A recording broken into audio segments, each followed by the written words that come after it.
I've always been an outdoors person. I've hiked all over the place. I love being outdoors. I love seeing animals. Part of the fun of doing wildlife art is to actually be out in the field observing the animals and seeing how they interact with their habitat. If you notice, on any of the big game stuff, there will never ever be habitat in the background because I have not been to Africa to see any of the interactions. I don't know what the vegetation is like. If I do any elks or anything like that, I haven't been any place to see large game. So you won't see any backgrounds until I visit those places.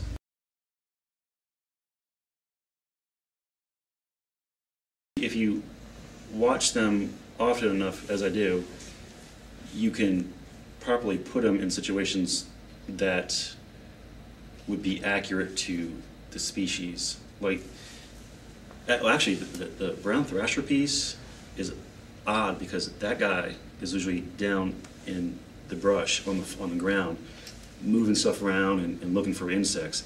So it was kind of nice to actually see a brown thrasher. Because I actually saw that, but I couldn't get it all in my reference at one time, so I had to actually piece that together in the composition stage.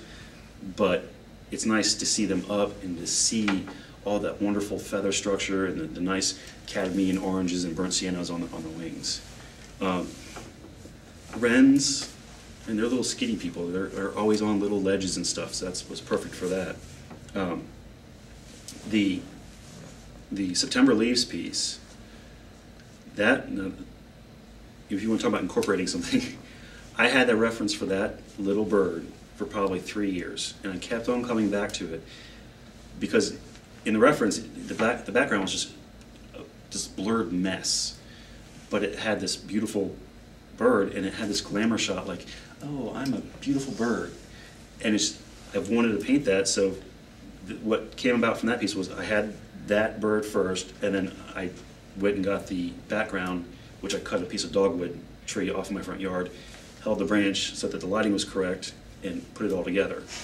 So that's, the thought for that one came from what I perceived as what the bird was thinking. I'm this beautiful bird. Contemplation, the chimpanzee, that guy, I was at the Richmond Zoo for many, many hours, going back and forth, looking at the different animals, and that critter he just stayed in this one spot behind the fence and just sat there, and he looked like he was just thinking so much. And the reason why that composition has got that much space to the right of it is to give the piece and the animal enough time, enough visual space to think. And everybody who's seen this, like, he looks like he's contemplating. Contemplation. So each, some pieces actually have a perceived aspect that I pick up from the animal, but then some of them is more about the architecture, like Ginter Mausoleum. That's all about that bumpy texture. Okay, you want to know the biggest accomplishment? And you guys just found out about this last night. At Rest, okay? Told you it was my third painting I've ever done. Birds and Art, which is the most prestigious exhibit that I personally think I can ever be in. You guys know it's #1 for anybody who draws, paints, or sculpts birds in the world. Did that in 2006. I applied for Birds and Art in 2007. It's the first time I ever applied, and I got in. Then I went to the museum, and I was blown away. So all through college, I'm watching these.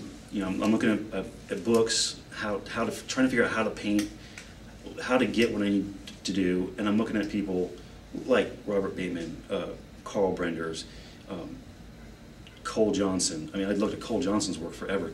Terry Miller.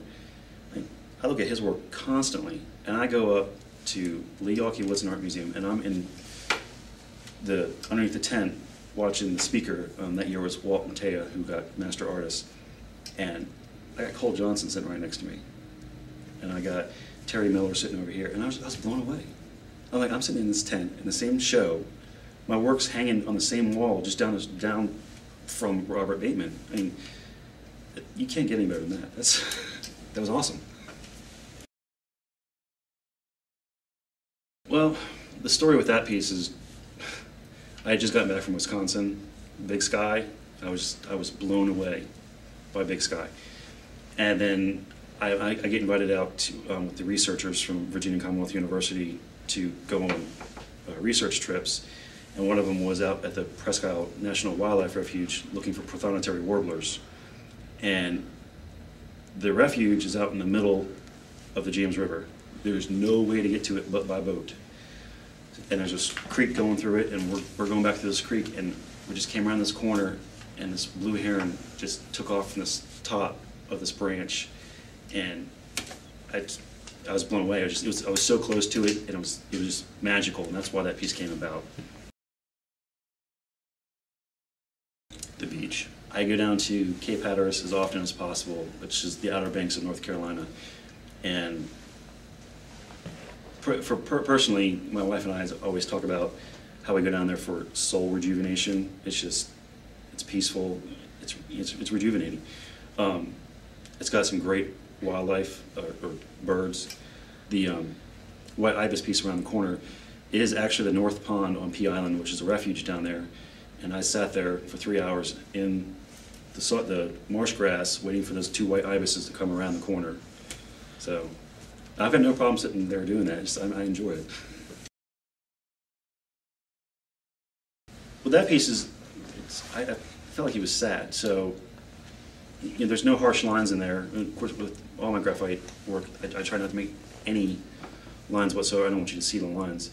But on that particular piece, I guess I did try to make that gradation from the left to the right as soft as possible, giving it, helping that sadness feel. He looks sad. He's thinking about it too hard. He's thinking, oh, life sucks and I'm behind a cage. And this guy's looking at me.